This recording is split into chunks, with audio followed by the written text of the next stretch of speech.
Hello, everybody. Glad you could join us today. Really appreciate you coming in and downloading our podcast.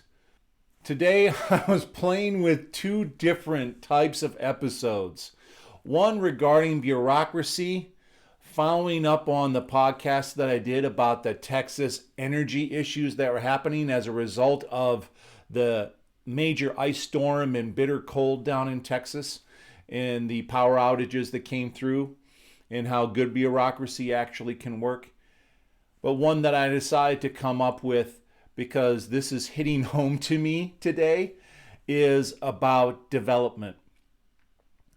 Development is one of the core pillars that we go and measure here at Orgometrics to understand the extent of alignment to mission and vision. It's really important to be able to make certain that not only are you providing the skills and tools necessary for individuals to be able to do their job, but that you're putting them in a position to be able to go and succeed. Not only in that specific role, but succeed in terms of fulfilling that mission and vision and providing avenues for those individuals to be able to go and feel like they're really contributing to something. And the reason why this is coming to bear here today, that I decided to go and do this instead of bureaucracy and regulation, well, one, development is a little bit more positive than bureaucracy and regulation. But my older son, started a new job yesterday. And it was through a friend. And I got a call from that friend this morning talking about my son's first day and his shyness and some reticence to be able to go and engage based on some histories that he's had. And he and I, my friend and I, play basketball together, so we have a good relationship, and he was asking me to be able to go and help in the conversations and the coaching and support to be able to go and help my son be successful. But it got me thinking of what the development arcs are for people in general at all levels. Most specifically, when people go from a line job to their first level of leadership, and then subsequent leadership levels after that. What's amazing to me to this day is that from the thousands of Orgometrics surveys that we've done, we see massive gaps in alignment between second level leadership and third level leadership. So we're talking about VPs to directors, assistant superintendents in schools to principals. And as we at Orgometrics have really started wondering, why is this? And through our conversations with our clients, we've recognized that this second level of leadership, even though they're well equipped to be able to technically handle their role, they're not going and helping develop that third level leader to lead in an aligned manner. That's causing that third level leader to not be as impactful to the fourth level and down into the front line employee. The implications for alignment and performance are significant, because you can't be more aligned than the level above you, right? You can't all of a sudden go and say, hey, I don't care what my boss says, I'm more tied to the mission and vision, because all the things end up trickling down. You can only get farther apart in alignment. So how do you develop not only these front level employees like my son, but leadership to be able to go and develop those leadership techniques, practices, fundamentals to be able to go and be successful? First of all, is a recognition that when people start a new job or a new task, inevitably, they're on the left side of the experience curve. And we've generally seen a lot, studies have shown that there are generally 3 states that people go through in terms of their development in a role. The first one is they ask a ton of questions. They're not creating a lot of different things. They don't know enough. They lean on their bosses, their leaders, to be able to help them understand what's going on. The second level is when they start proposing some different things. They know enough to say, you know what, Jane? What if we did it like this? Or I see an opportunity to go in this direction. What do you think? And they're looking for validation and acceptance. And then the third state is where they're really feeling good about their role. They know it pretty much inside and out, and they are stretching not only themselves but the team in terms of their performance. Generally, those people get promoted. And then there are new skills, most importantly, emotional intelligence, soft skills, that these people have not been exposed to in their previous role. Even if they're going from a first level leader of a line unit to one that's handling a broader team, there are different things that need to be learned by that leader that they didn't have to deal with in their first leadership role. So that recognition that whenever someone comes new into a role, they're in that first stage. They need some hand-holding. However, organizations throughout this country and around the world, the leaders seem to think, hey, they're good enough to be in this spot. Let's just go and throw them out there, see what they can do. They've been successful at their sales role. We want them to teach everybody how to sell like they do, so they don't need any help being a sales manager. Or when they've done some nice things for a territory as a sales manager and they go up to a sales director handling a broader territory, that becomes much more strategic as opposed to tactical coaching of sales reps. They're left alone to think about their strategic aspects and the interactions with the product development and the marketing or the customer service teams. Things that they hadn't really had to deal with except on, a specific case-by-case basis possibly. So if you're a high-level leader, VP, C-level, superintendent, assistant superintendent,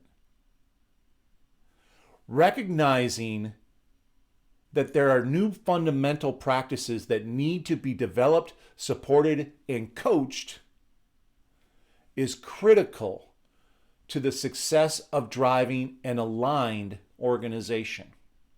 The second aspect of development gets into that second level that I mentioned of people who are starting to get a grasp of their role and coming up with some ideas, but look for validation. Now, a lot of people think development is, do my people have the tools and the training they need to be able to accomplish their job? Do they know how to use the business system, the CRM? Are they trained on handling the customer relations processes for when someone calls in with an issue? But we at Orgometrics think that development of the leadership skills, the critical thinking, logic, reasoning, and communication skills are even more important because they're so transferable to everything that goes on. And our founder and CEO, Art Johnson, has a portion in his new book, Art of Alignment, that talks about the oracle of information. Those leaders who, instead of empowering their folks to be able to think for themselves and start ferreting out issues and opportunities on their own, say, hey, here's the answer, do this. High quality leaders go when someone says, hey, I have this idea, instead of saying, yes, go do this, do that, and do the other thing, and do it in this timeline, we'll go and say, that's interesting, Joe. What are some of the issues or obstacles you think might need to be addressed to be able to learn more about this? Asking leading questions. Who are the people that you should bring in with this new product idea? Are there any barriers that you need me to remove? And then you go and equip that person to be able to go and learn that process on their own, with you walking there ready to be able to go and support them in certain areas with certain insights if needed. They're going to make mistakes.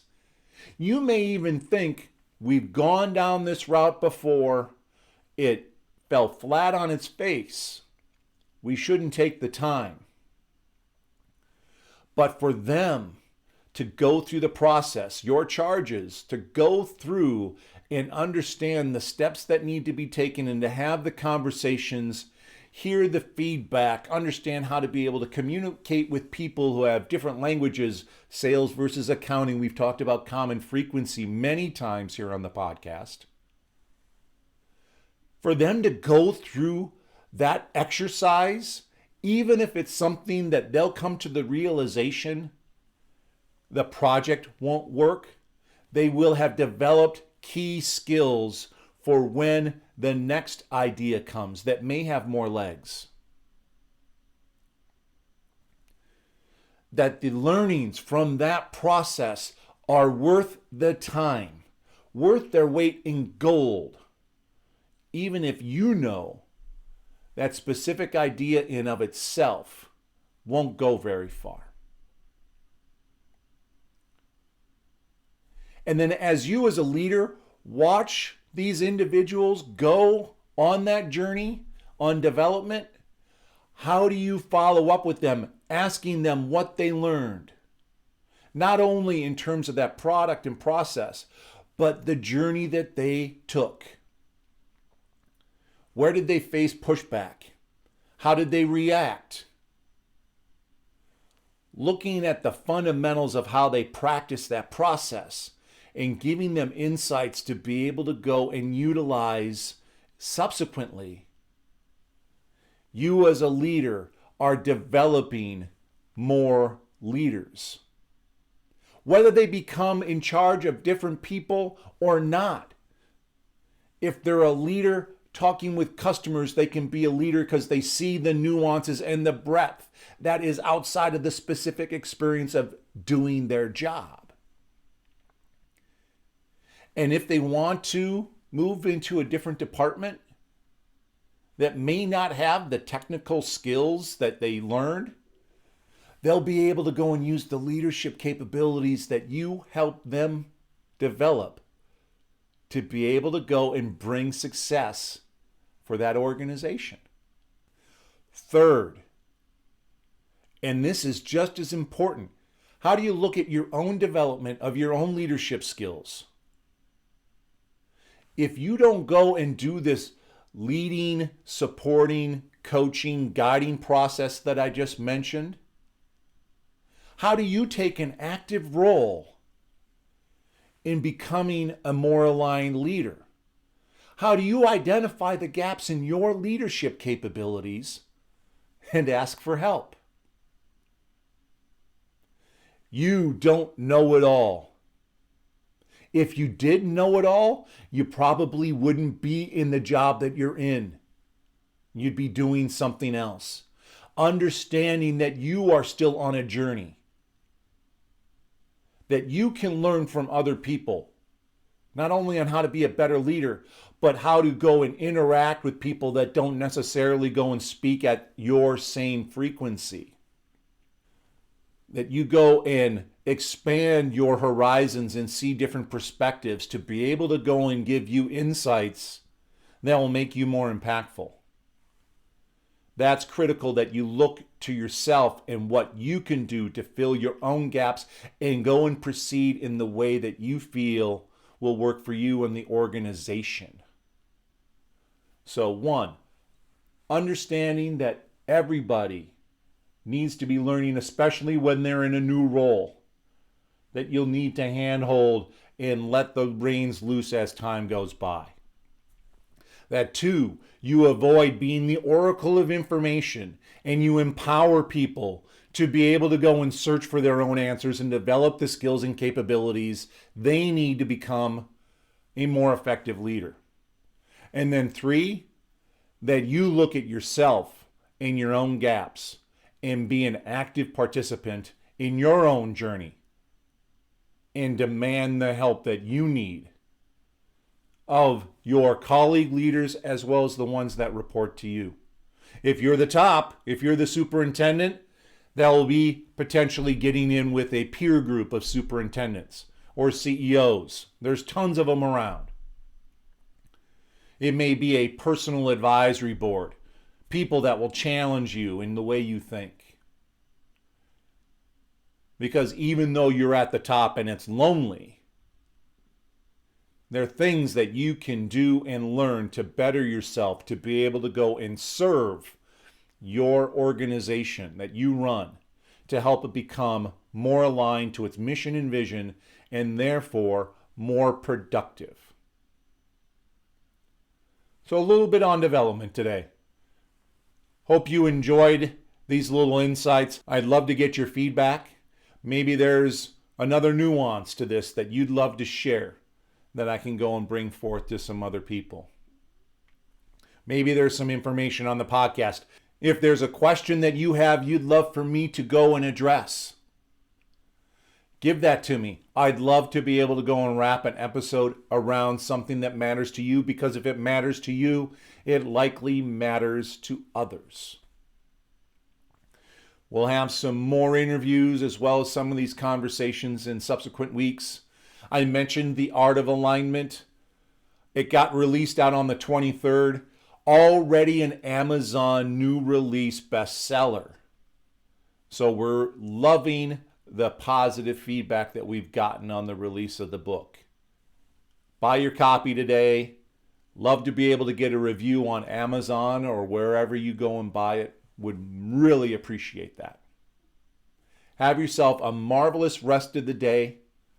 I'll talk to you soon. Cheers.